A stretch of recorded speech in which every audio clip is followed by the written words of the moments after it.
show thee the truth. Yes. And that, I think, is very significant, and it kind of rings a bell again with what we just read in Daniel 7. Yes, verse 16. Verse 16. So again, like we had just gone over, I came near unto them and stood and asked him the truth of all this. So he told me and made me to know the interpretation of the thing. And the truth spoken of here is regarding the interpretation of the last vision that Daniel had, which was in Daniel 8.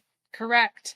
So now we should probably see everything else as an interpretation, which in other words is the literal. Right. Because again, in Daniel 7, it said the word truth and interpretation that like are synonyms. And the interpretation, the word truth, was connected to the word kings. And we never see the word kings used symbolically in the Bible. Right. It's always a literal king or kingdom. Or else, if you can't differentiate that, it's going to get really complicated.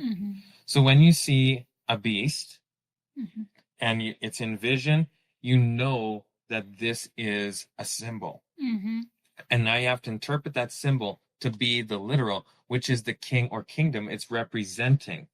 But once you get to king or kingdom, there's nowhere else to go. You're at the interpretation already. Exactly. And I also just want to point out something.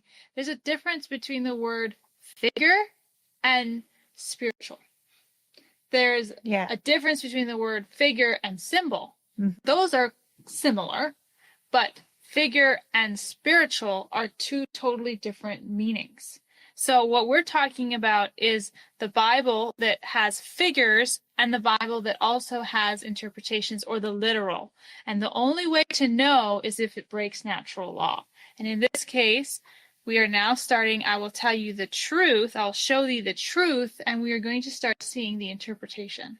And just like you said, if you go to verse 17 of this chapter in Daniel chapter 7, it gives us a glimpse of what the interpretation is. It says, these great beasts which are four kings. So the interpretation is kings. It's literal. It doesn't mean, mindset, spiritual, anything like that. It's always literal.